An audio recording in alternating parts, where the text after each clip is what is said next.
Good morning, good afternoon, good evening from whatever you're watching us. Also, depending on what time you get to watch this video. It's another Monday. It's Parenthood 101 Mondays. Okay, it's another Monday to us, to you, but it's a totally same Monday to us, you guys. It's that different. But I told you, this is something that I was very passionate about. This is something we had to address at length and in depth because people are suffering out here, and especially COVID being here, we have seen a surge in the cases of domestic and gender-based violence. So this is not something we can ignore, right? Yeah. So we have to ask that swala nyeti, Jojo. Mm-hmm. What was the light bulb moment for you? When was it that you decided, hapana, I am going? And ama hukutoka, ulitoka clearly because you're here. Okay. But what was that moment for you? Alifanya nini? Well, that moment for me nilikuwa guko ingine serious. Wow. Kushinda hizo zingine? Hiyo ndio ilikuwa sasa ile unachekiingireso ile msee anashindaga belt. Ndio hiyo. Wow. Nilikuwa guko ingine serious, and I just remember thinking, this nigga is gonna kill me one day. Yeah. Msee ataniua. Yeah. Wacha tu niende. Ukasikia kukua x-ray? Yeah, mas. Taniwa. Yeah. So I remember my baby, I needed help with my child. Yeah. With the colic and everything. It couldn't repair stress. And I'm also going through this other thing. So I called a friend. Actually, nilikutana na dem beste yangu amezaa before me in the same estate we were living. And I invited her over to our house. When she came over, I was like, nataka unisaidie na mtu huyu, mimi nimeshindwa kudeal nayo. Now, that was on Saturday. Yeah. She came, the guy didn't sleep at home, akaenda kwake. Now, the next day, the chick alikuja tena. Now, when this guy came back home, akampata. Wow. My friend. Kwanza ni yeye nikaitwa bedroom. Kasomewa, I told you I don't see anyone in this house. Why are you bringing people to my house? Ukijua hapa si kwako. Wache kuleta watu kwa nyumba yangu. So nikafika hapo, nikaona feel ka IDP. Yeah, as in the process pia get verbally abusive, nilikuwa naambiwa ni mtoto pekee niko nayo hapo. Wow. Yeah. Niko hapo juu ya mtoi. Wow, so kama akungekuwa na mtoto, your relationship haingekuwa. So you're like, okay, I'm good. Doesn't need me there. Yeah. So ikabidi niambie udem aishie. Vile alienda. Nikampata amepack vitu zangu kwa trash bag as a mtoi. From the balcony upstairs, my clothes are in a trash bag. Anazirusha nje. Kwa balcony? Kutoka juu inaenda put fence and the other side. So anazirusha hivyo nje. Na ni mchana on Sunday afternoon. Kamaliza kuzirusha nikamwambia, sawa basi acha mimi niishie nipatie mtoi niende. Nilikuwa nakakomse hata bob sina. Nilikuwa nataka anything I tell him, anaenda nafanya. But akupatido. No. Nikakwenda mahali dere ama yeye anipeleke. So nikamwambia basi nipeleke mama unitie driver, nataka kwenda home. Akakataa. I left, nimemwacha na mtoi alikuwa amedozi. Nikaenda kwa beste yake, nikamuomba fare. Yeah. Akonishitwa hapo within, kana mkwambia nisaidie na fare, nataka kufika house kumwambia kitu imehappen. Akanipea 200. Kapanda gari, nimeacha mtoto kwake. Because when I came back, kapata amefunga, kaniambia nirudi mali nimetoka. Sina simu, sina anything. Kapanda mat, nikaishia home. Kwenda home, I saw my mom. So my mom looked at me. Hata before I said anything, mamangu akaniambia kama ni ngumu rudi. Yeah, she just told me kama ni ngumu rudi. I remember I broke down. Kalia kaniza mtoto wako wapi? Nikamwambia mkatalia mtoi. So I was supposed to go back for the baby, for the baby. And also my things just kuzibeba. Kwa mzirushanisha huko nje. Yes. My mom called the mom. Mamake akanikujia tena. We went back to the house. And now I remember tukirudi nilikuwa najiambia this is it. Hii ni 4 years nimekaa na mtu since I was 19. Napigangwa tu. Nothing has ever changed. I started remembering, can you uniambia kama nikasirika? So when we were going, niko mimi na mazake wa gari tunarudi, nikamwambia, actually they spoke to me, nikamwambia nataka tu kuchukua mtoto wangu and chukue vitu zangu, I am done. I'm not going back again. Mazake akasema ni sawa, twende uchukue vitu zako. Tukika place kwa tunaishi, mazake hakukuja street, alienda na mimi kwao. Kwenda kwao, I found the aunties there. Wakaniongelesha, bado wananiongelesha, wananiambia nikae, ndoa ni kuvumilia, msee anakupenda ABC. But I remember I was so adamant, nikamwambia nataka kuchukua mtoto wangu na vitu zangu nirudi nyumbani. Talea mtoto peke yako. I was like, sawa, wacha nikae na mtu wetu. I'd rather live than niendelee kuishi hapo. So she agreed to take me to this guy's house. So when we got back to the house with the mom, sasa tuko mimi, mtoto, mamake na yeye. Akaanza tena ile theatrics zake za kuapologize. But at this point I was just thinking, nataka vitu zangu niende. So I started saying, mimi namkasirishanga, and because he loves me so much, he doesn't want to lose me. So tuko na mtoi. Oh, I forgot. They had already set a wedding date for me. Oh wow. And you didn't know? Yes, I didn't know. Hata nilikuwa na wedding dress. Yes. The mother was an enabler. The family. Yes. Wow. Yeah. Nielewe na umse. Now officially. Amekuja introduction. Accept hizo tabia zake. And I think mother yake pia alijua, and since uko hapo already alijua son wake atapata mse. Yeah. So when we went back, akajaribu to reconcile, nikakataa. Nikamwambia let me just pack my things. Nilipata ameshaokota zile vitu zangu alikuwa ametupa nje, amezirudisha na akapanga. Wow. Kwa nyumba vile zinakuanga. So nimeingia, nimepack, akanifuata kitchen.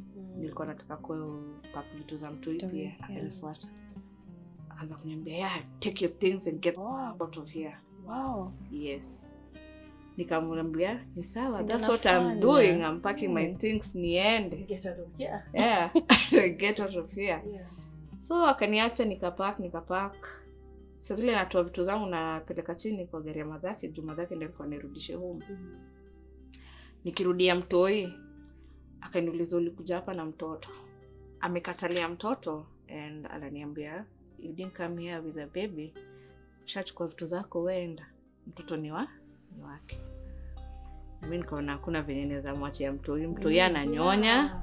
Ye mwenyewe. Mtoi yako how old sasa? Mtoi yako 9 months. Wow. Sasa hata hajafika 1 year. Yeah. Nikamwambia, nikaanza kumwambia nipatie mtoto wangu, anakataa. Mamake yako ndani ya nyumba. Ako tu hapo hizo vitu zikihappen. Yes. Na anasema amenyamaza. Yes. Eventually maneiba wakatoka nje.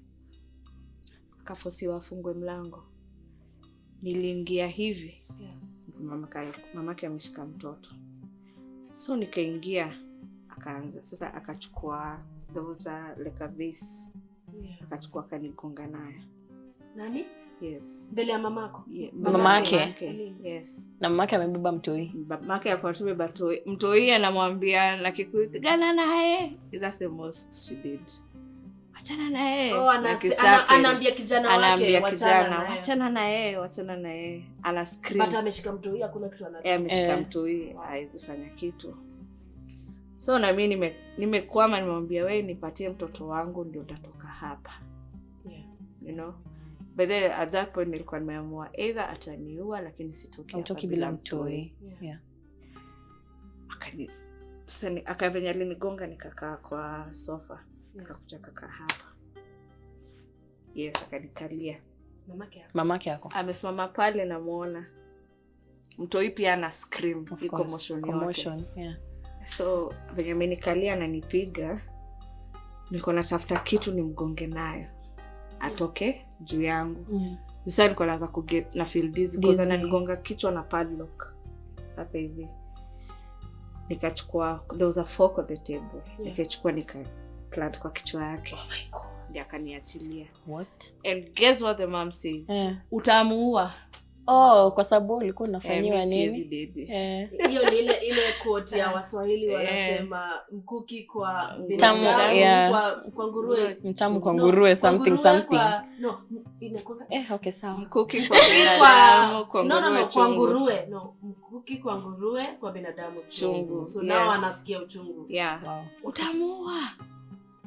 Then I just looked at him like, na bleed, jino zimesonga. Nakufa.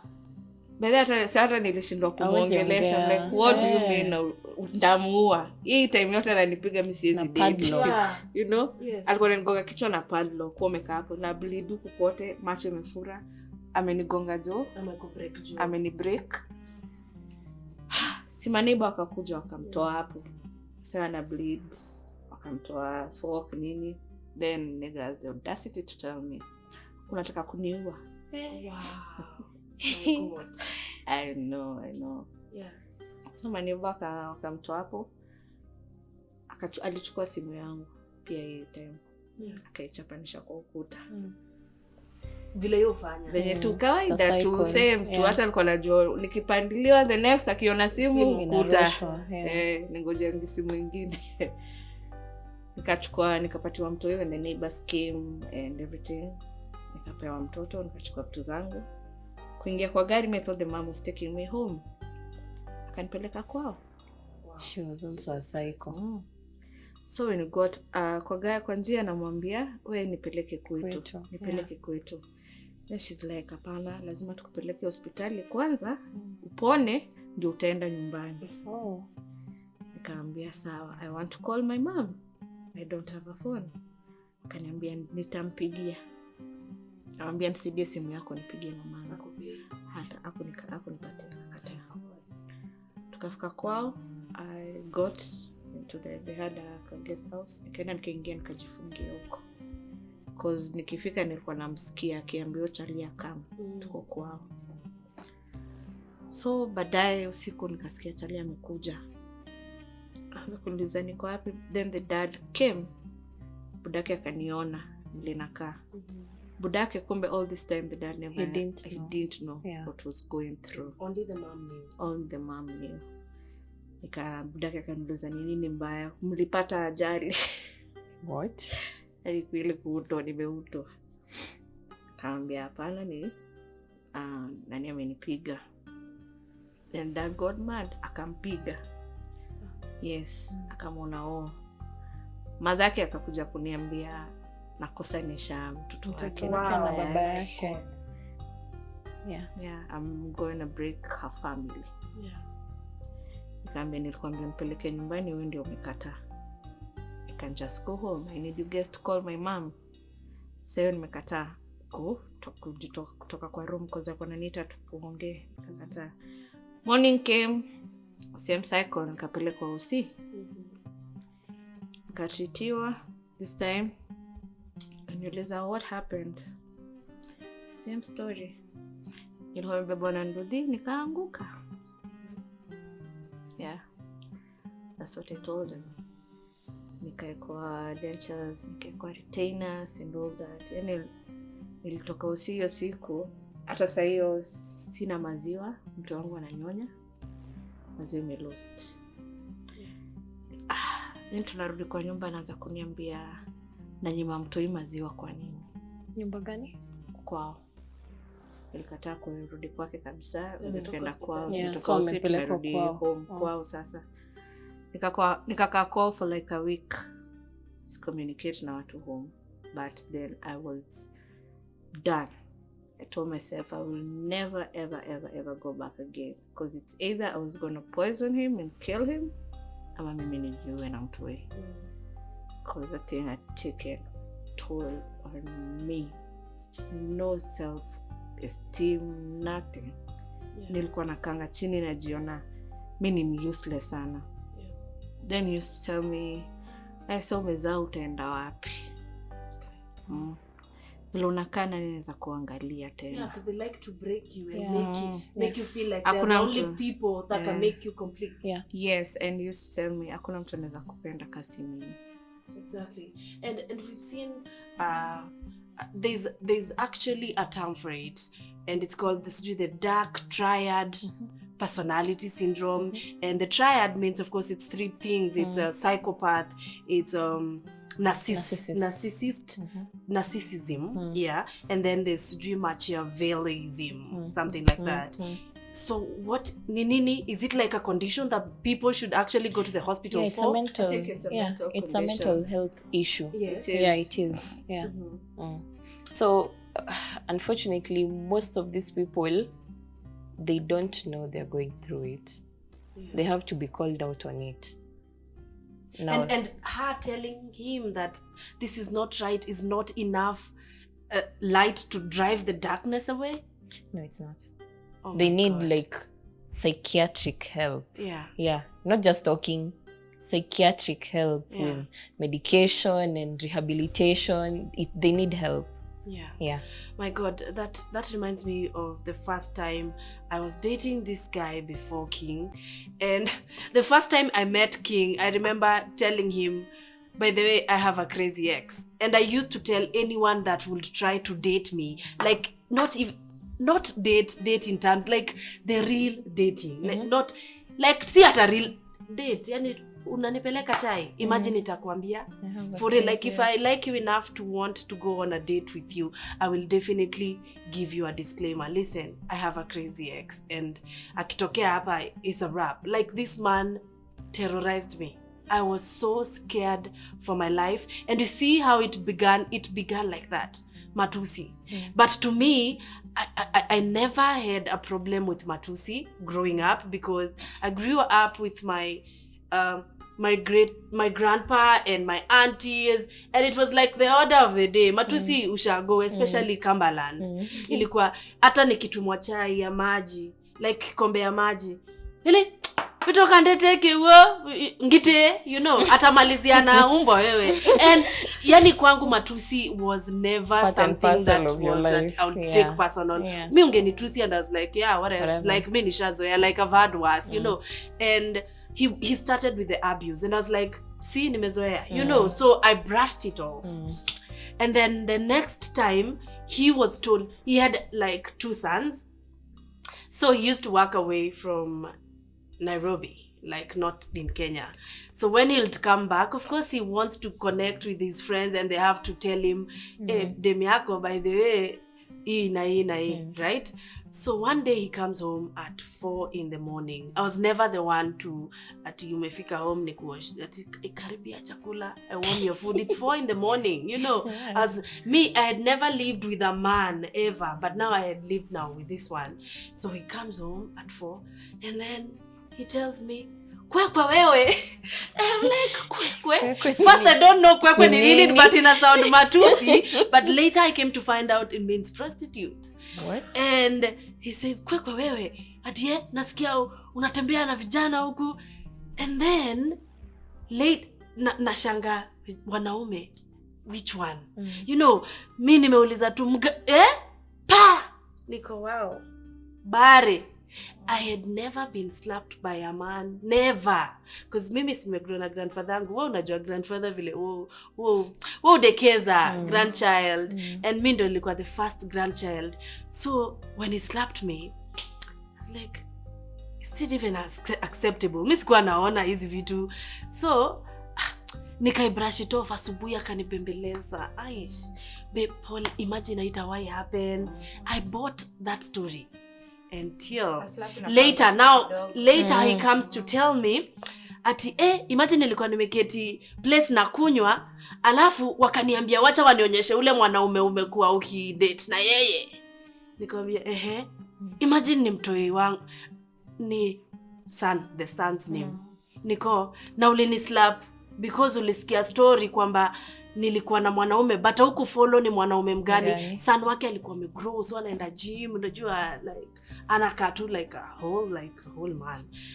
The second time he beat me, I go to the hospital, and mi vile alinipiga, by the way, alinieka wow, like ngumi kwa club tuko out. So imagine akanidanganya tena, nikamwambia sasa tutakuwa tunaenda club moja. Imagine nikamwambia wewe utakuwa unaenda hii, mimi naenda nyingine. Wewe ukipata nimeingia hii weto, akaniambia I'll do that. He did that for 2 weeks. The first weekend, the second, the third one he comes. Nilikuwa nishamwambia naenda na mabesti zangu wenye wamekam for the ceremony, right? Ile ilikuwa karibu bar ifungwe. Niko Jesus, you know, like this is what I want. Nakwambia alinipiga, ameshikwa, but nikaa alikuwa ako possessed, like akikunywa, I don't know, he had this weird energy. Yani ungemshika hata wasi wa 10. Yani alikuwa mwenda, like alikuwa msee mwingine, someone totally different. Yeah. So I don't remember how, but I remember I was wearing heels. Nilimgonga hata mimi, like nilimgonga hapa, so damu inauzi na ruka.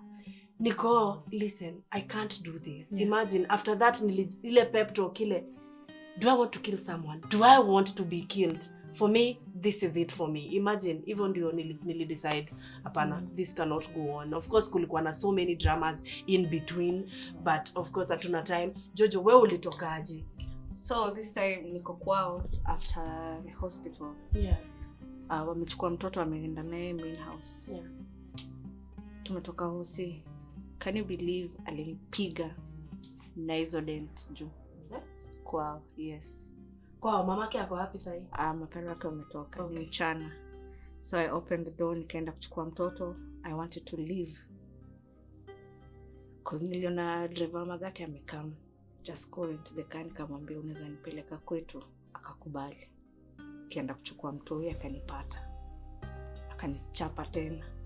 Ona tena kaziluze. Yeah. Ndio nimetoka kufixiwa, bado I'm still in pain. Akazigonga tena. So I decided, acha tuchukue mtoto wangu niende kuzirek. Now stay, acha nipeleke usi. Pole, unajua unanikasirishanga, unajua unafanyanga hivi. Sasa hiyo namwangalia nashindwa, hii ndo maisha nataka. I was like, this is not the life I want to live. I'm too young for this. I just need to go. Yeah. Luckily enough, when I stepped out, one of the neighbors was coming out of the house because dere wa madhaki alikuwa shaenda sasa. Nikatoka nikomba neighbor au ride. Nikamexplainia story, akakubali kunipeleka home. And it took me home, and for me that was it. Actually, niliacha vitu zangu kwa I just left the baby. Okay. Nilichukua tu mtoto, venye nilipata renda hata nilikuwa mguu tupu, no shoes. Because nilifanya kukimbia. Yeah. And your mom took you in. Where did you go? My mom, I went to my mom. Nikamwambia. Yeah. That's when I opened up to my mom, to my brothers.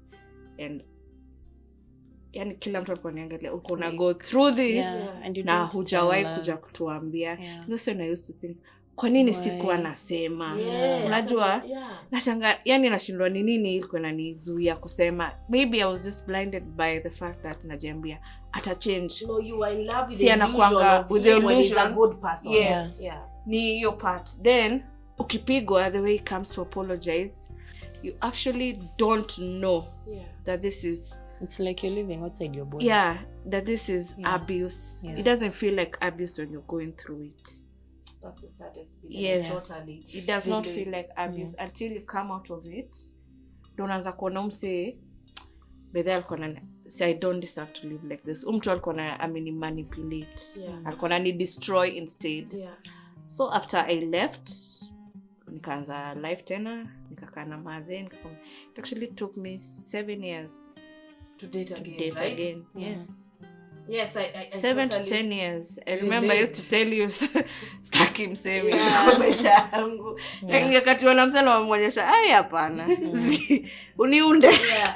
Hata mimi nilikuwa nakataa. so paranoid. Admit a guy, no mse ako serious, but I start thinking guy, ni hivi mse And then alianza. sometimes you see yourself sabotaging to a point that you can actually drive away a good man. I drove away so many of them. Yeah. So many of them. Do you know, to date, hata nikikaa na mse, like if I'm dating someone, anishautie me, I leave. Hata ukinishautia tu hata by mistake mimi ndakusari. Kesho uko single.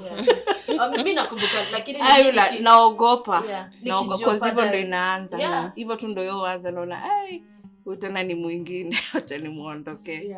But eventually I met someone. And since 2017 to date, he's been nice. I told him about my previous and amejaribu kuni accommodate. I'd say to accommodate me. I haven't seen the other side yet. I hope there's none. I hope so. But so far I am trying. Ni mkubwa sasa. She's a big girl. She's probably gonna watch this and wonder. That was my dad. Exactly. Do you have regrets?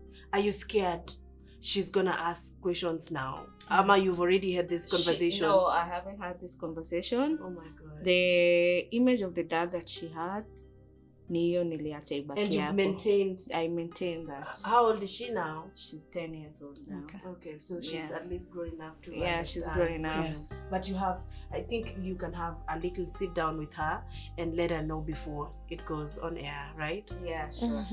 I remember when I started dating King, and I was just like, what if I jeopardize this? What if I tell him and then he has to run away? Because who wants drama? Ama, what if this man comes and starts hitting all of us, and I don't want drama. He's already in the limelight a little bit. So, itakuwa, okay, kitambo ikuwa hizo mpasho hizo but hey, I was so scared. But guys, please do not stick around when you are beaten up. It does not end well most of the times. And if you have still the strength left a little to move, imagine, do it. Do it for you and do it for your kids. And even if you don't have kids, do it for you at least. I'd say you need to love yourself more. Always put yourself first. Because I think if I did put myself first before him, I'd lived on the first strike ningekuwa nimetoka. Sasa hii nilikuwa nimemweka. You betrayed yourself. He was my everything. Naona ni best yangu. Una get? Anafanyanga hivi, ananipenda anyway. Ona hizi vitu zote. My friend, ungeingia, I had a closet room mzima. Kitu yote nataka. He'd walk into a shop, funga. Pick anything you want. Part of his apology. Imagine. Just because he has the money, yes, because he can do it. But you have lost your decency. Exactly. And Sayo, so after I left, in between, like, after 2 years, I got back on my feet. Nikarudi job. So he'd find out nafanya kazi wapi. Atakuja hapo akos drama. Uni bibi yangu nini. And eventually lose the job. Nienda napata ingine. Manzi, kwa nachujua makazi tu hivyo. Mpaka nakahoma ananiambia. Namwambia basi nisaidie kulea mtoto. Then he's like, ukirudi ndo takusaidia. Sitasaidia mtoto sioni. But you still found the strength to live, Nilikuwa nimeamua sirudi na sirudi. Hata afanye nini. I wasn't gonna go back. Eri niende nishi kwa street kani hivyo. Eri tukule mawe na mtu wangu sirudi. My God, I'm so sorry about that story. But Ruby, back to you. Let me ask you, how are these cases in the hospital, especially right now when we have COVID? There's been such an a surge in the violence, domestic violence cases. How is it like in the hospital? Since when do you go kwa ground? So it's quite unfortunate what you went through. Unfortunately, we are learning from it. We've had so many cases. I don't want to say you're fortunate you left with your life, but you are. Vile COVID ilianza, when they locked down, you remember curfew was at 6, I think. 7, I think it was 7. So by 6 kila mtu amefika home, morning ilikuwa sijui 5. So people who used to be away from each other most of the time, now they have to be together in the house. Mmefungiwa hapo ndani. Most people lost their jobs. So they take the frustrations on you. They take the frustrations out on you. They channel all their anger towards you. And unfortunately, others didn't end well. Like, kuna wenye walikuwa nakuja others didn't make it to hospital. Exactly. Yeah. And you as a doctor, as a clinician, as a nurse, when you have a victim that comes, has been of course violated, Yeah. what is your moral obligation as a doctor and as a physician? Yeah, so there are some red flags that we see when a patient comes in, mostly due to domestic violence. And one of the markers is the man or the woman or the abuser is usually not emotionally aware of what is happening. They're narcissists. Yeah. So even when you get unauziwa story yenye hai make sense, stairs, bathroom, kitchen. Bathroom alafu ni kichwa. Ni kichwa you know, there's some telltale signs. Like if someone protects themselves, you'll see the marks. Like there's some marks that you will definitely know this was because you're being beaten up or this is a fall. Because ukianguka utaanguka. So what do you do as a doctor? Yeah, so we have reporting tools. We have counselors. Most hospitals do have counselors. And at the moment, we are advised as healthcare workers, when you meet a patient who's gone through domestic violence, gender-based violence, or sexual gender-based violence, we should report it to the police. Yeah. So we have the book, we write it down, we talk to the client, we need a counselor, and we need the patient to be on board, because most of the time they're dependent on that. Like in her case, they're dependent on the abuser. So atasema hapana, acha tu kuna watoto, you know, the thing. They have so you need that counselor to actually talk to this woman, to let them know that it's for their own good. Because kama yeye, did you have a counselor? The cops just came, the guy was taken away, wakafika huko, then she's not been cancelled. So akaambiwa, yo, if you report me, utasaidiwa. Utabaki na mtoi, hauna job, you're young, you get. So we need to cancel these clients. And for the women out there who are going through this and they don't have the luxury to go to a hospital, there's some hotlines you can call. Most of them are toll free.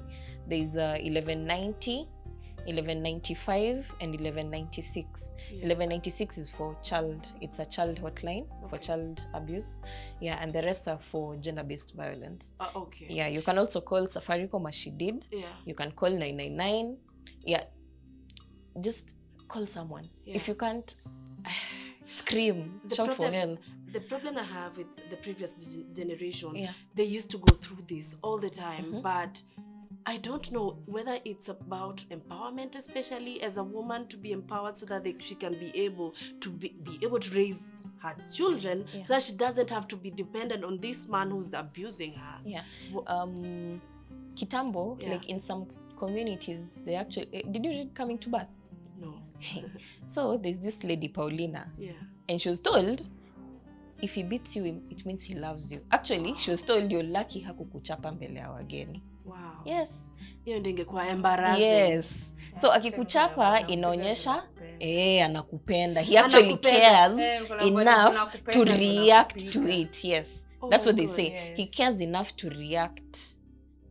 Basi si wewe umpige. I mean, honestly, how does that work? Kama basi naweza kukupiganisha. But you see, speaking about gender-based violence, so do men also get... Yes. Actually, niliona Wetangula amepelekana amepigwa, and it's not funny because men don't talk. So men don't talk. So what is the statistic for like? them? Actually, it gets worse because unfortunately women are known to spin the story. You know, I was defending myself, you know, and it will be believable because mwanamume akuja aseme ati anachapwa, you know. So unfortunately, most men don't report when they're being abused. Most men go through physical violence and psychological, mental violence, you know. This woman makes you feel like you're worthless, atakupiga. And as a man with the toxic masculinity, utanyamazia. And to get everything on the table, gender-based violence is not only physical, it could be sexual, mental, you know. So someone could just be abusing you. It's verbal, but it's taking a toll on you. Yeah. I am so glad we had this conversation. And Jojo, thank you so much for sharing your story, and of course inspiring someone who is going through it to maybe basically just walk out, because if he hits you once, he's he is going to do it again and again. You will never see the end of it. Absolutely. And it's the 21st century where this is an unacceptable behavior. We cannot condone this. It's not cool, and it's not even right in the eyes of the Lord. But I can remind you one thing, and one thing only: never be too loyal to a point that you have to betray yourself. If it's too bad, leave. Don't leave in a casket. Leave when you still can breathe. Also, just take that last piece of dignity with you, you know. So guys, I think that is all that we had for you guys today. If you have any questions and anything that you'd like us to tackle, maybe you have a topic that is, you know, you feel like it's something that we should talk about, kindly write down below and like, share, of course, and comment on and subscribe to our YouTube channel, guys. And if you have any business that you'd like to amplify, you can also contact us on our email address. And also, if you have a product that is going to help our female, you know, anyone that you feel you have a product you want to amplify that resonates with what we do and it is of good quality, very important, please do contact us. So guys, until next time, we have to love you and leave you. Thank you so much.